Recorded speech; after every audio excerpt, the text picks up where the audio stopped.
The arrival of the predators. The Deep Space Monitoring Station Kepler-7 picked up the signal 3 months before everything changed. Dr. Sarah Chen stared at the data streaming across her screen, watching patterns that shouldn't exist in nature. The signals were too precise, too deliberate. They pulsed with mathematical perfection across the void, growing stronger each day. Earth's governments assembled their best minds in secret meetings. Scientists, military strategists, and diplomats gathered behind closed doors while the public remained blissfully unaware. The consensus was clear. Something was coming. Something intelligent. Something that had traveled between the stars. When the ships finally arrived, they didn't hide. 12 massive vessels dropped out of hyperspace just beyond Jupiter's orbit, each one the size of Manhattan. Their hulls gleamed with a metallic sheen that seemed to absorb light rather than reflect it. No attempts at communication worked.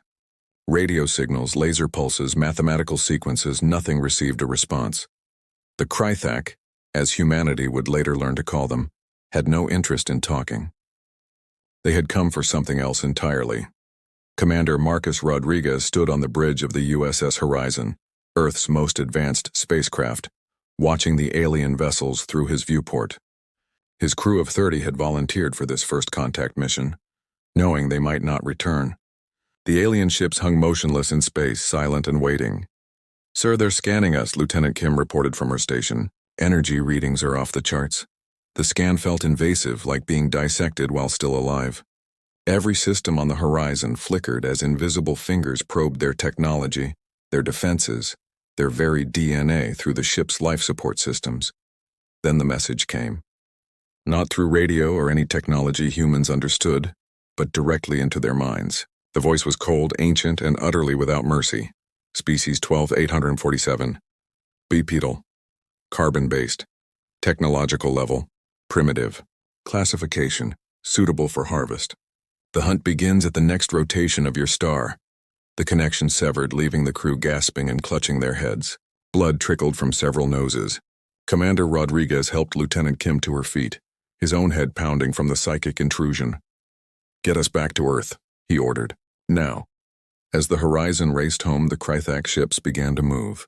They spread out across the solar system like predators claiming territory. One settled into orbit around Mars. Another took position near the asteroid belt. 3 more descended toward Earth, their massive forms casting shadows across continents.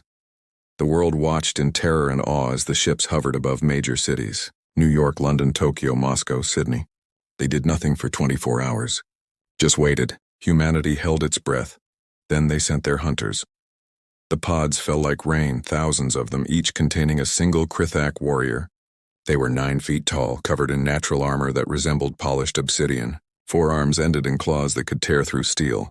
Their faces were hidden behind biomechanical masks that filtered Earth's atmosphere while providing them with enhanced vision across multiple spectrums.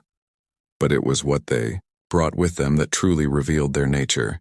Trophy cases, hundreds of them, beamed down from their ships. Inside were the preserved remains of countless species. Skulls of creatures with 3 eyes. Preserved wings from beings that must have soared through methane skies. Crystalline bones from silicon-based life forms. Each trophy was labeled with a number and a date in an alien script. The Krythak were not conquerors. They were not colonizers. They were hunters, and they had been doing this for millennia. The first kills happened in remote areas.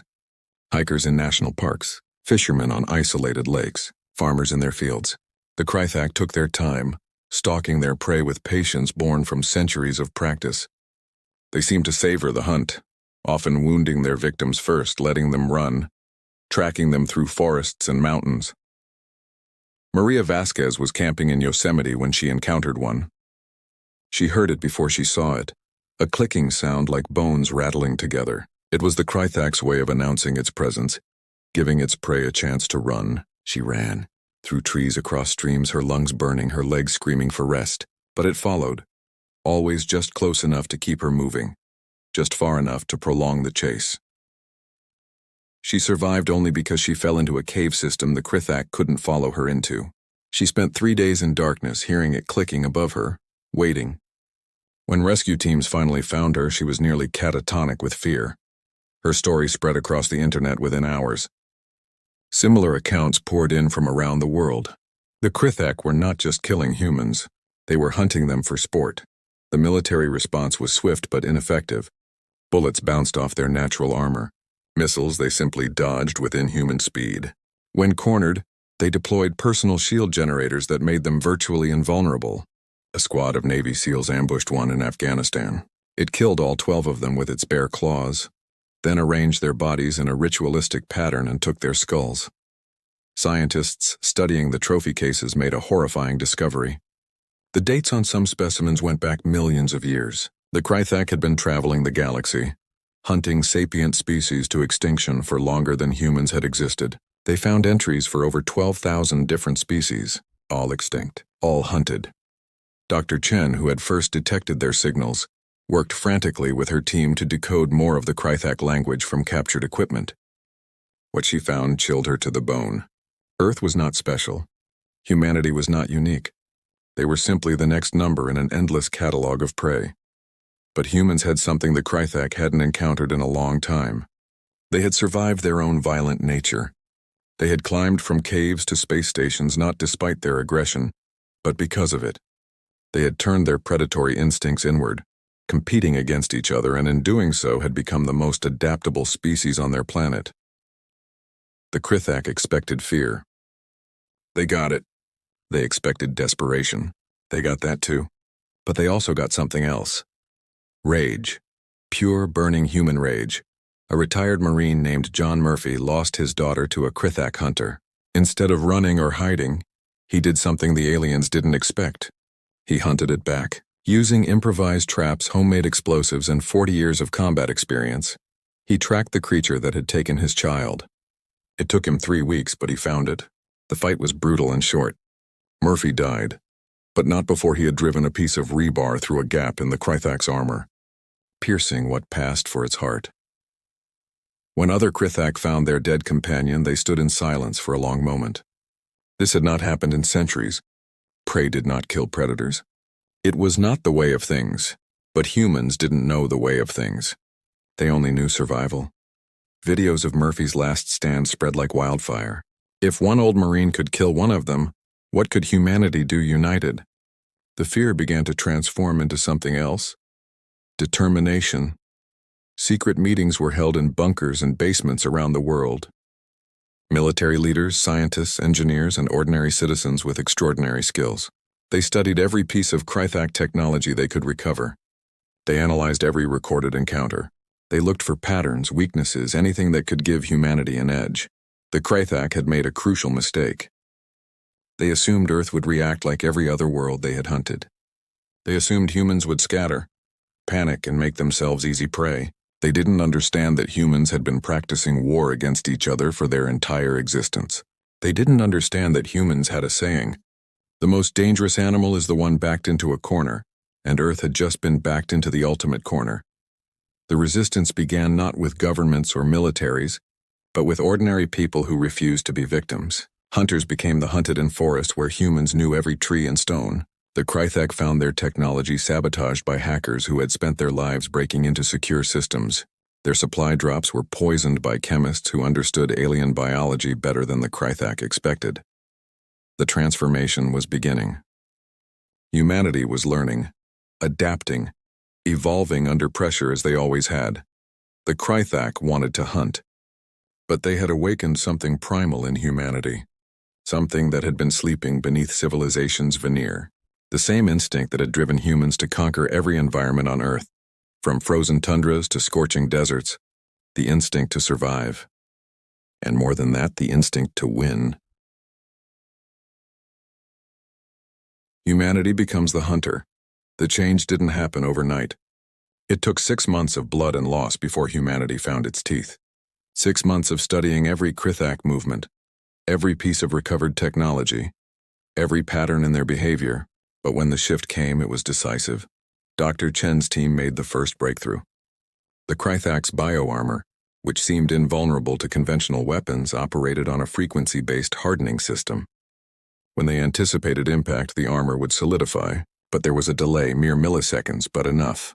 High-frequency sonic weapons could disrupt the hardening process, leaving them vulnerable. The second breakthrough came from an unlikely source. A video game designer named Alex Park noticed something while analyzing combat footage. The Krythak always attacked in specific patterns like they were following a script. It made sense. After hunting for millions of years, they had developed perfect strategies. But perfection could be predicted.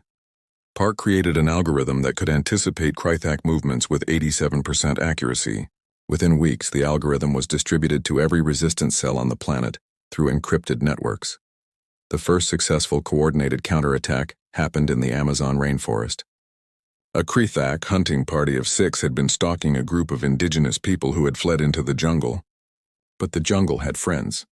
Brazilian special forces, local hunters, and indigenous warriors who knew every vine and shadow. They used the sonic disruptors first, hidden in the canopy. The Krythak's armor flickered and failed.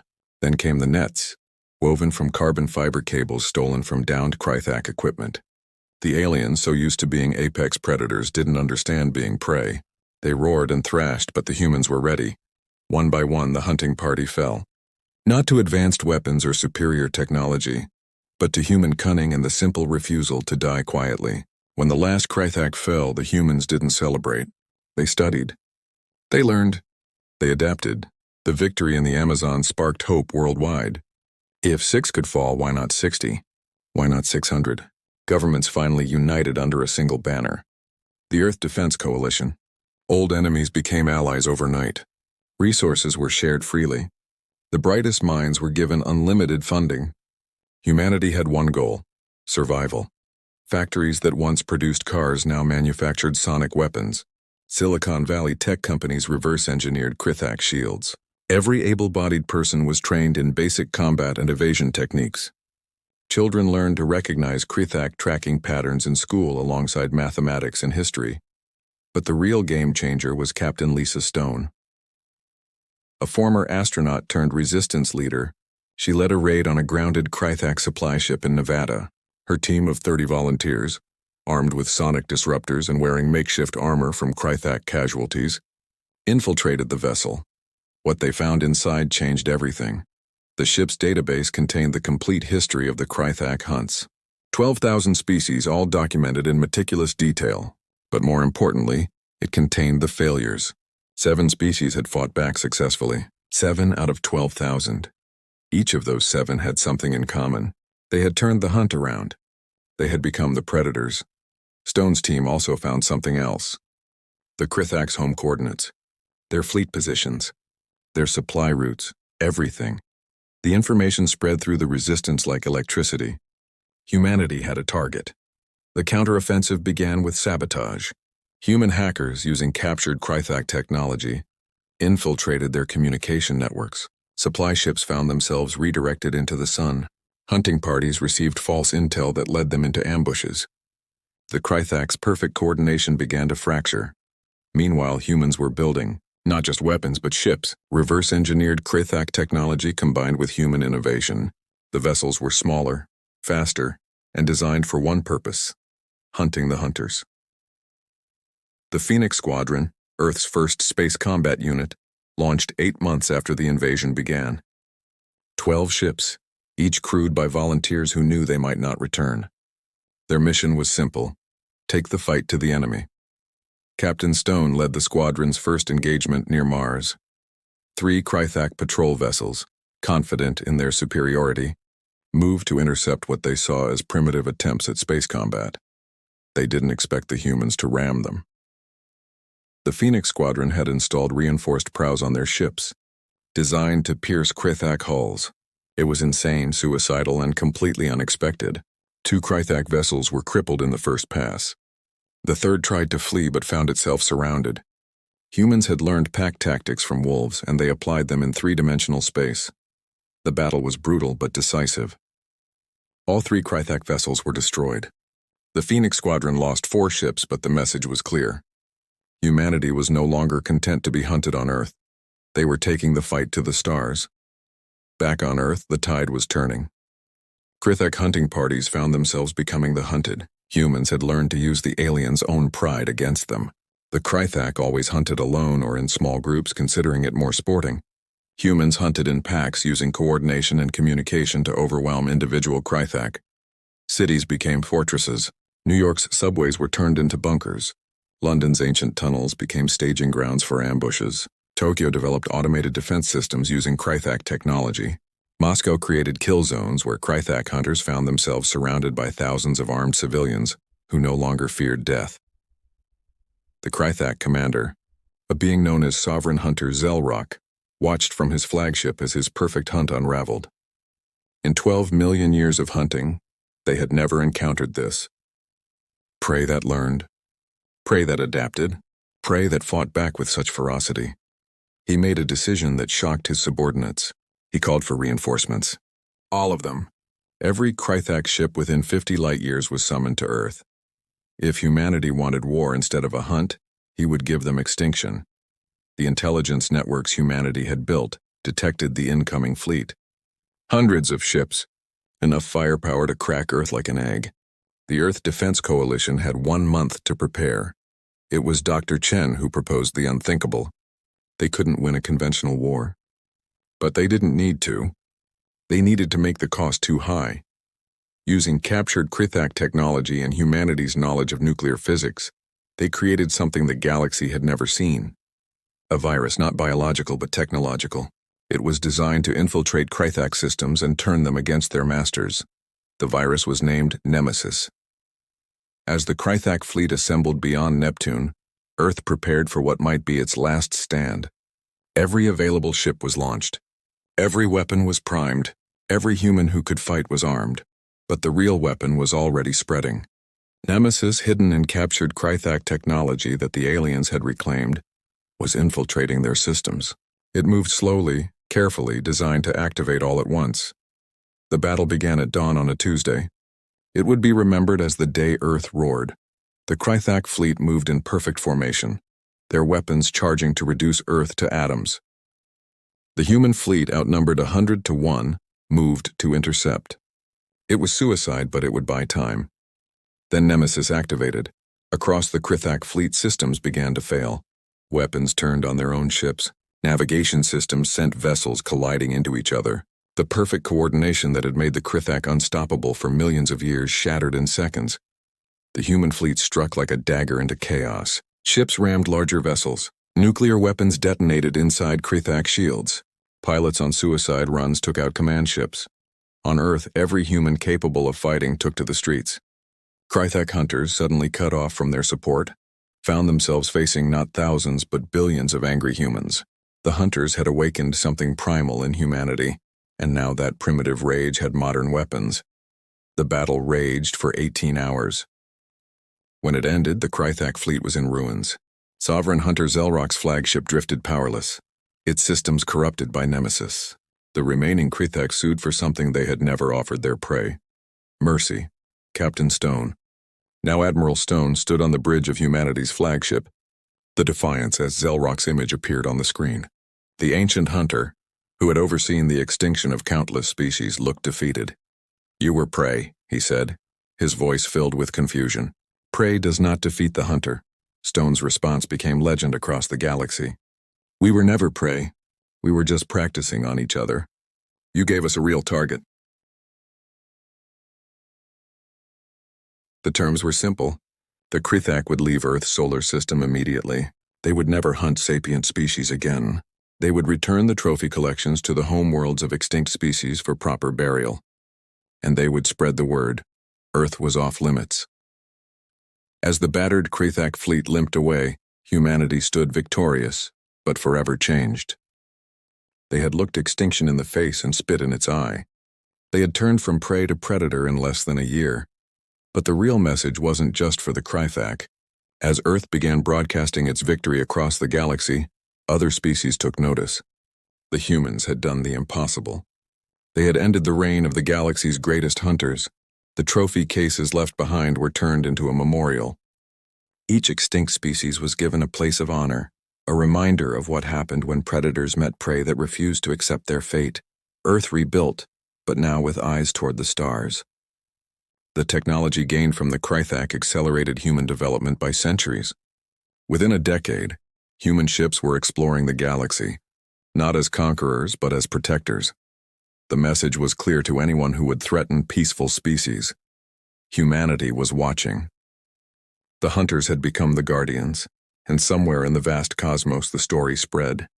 The legend of the small blue planet that had turned the greatest hunt in galactic history into the hunter's greatest defeat. The story of humanity, the species that refused to be prey, the species that turned the hunt around. The Krythak had thought they were teaching the galaxy about fear. Instead, they had taught it about hope. They had shown that no predator was invincible, no hunter perfect, and that sometimes, just sometimes, the prey could bare its teeth and remind the universe that survival wasn't just about running. It was about fighting back. And humanity was very, very good at fighting back.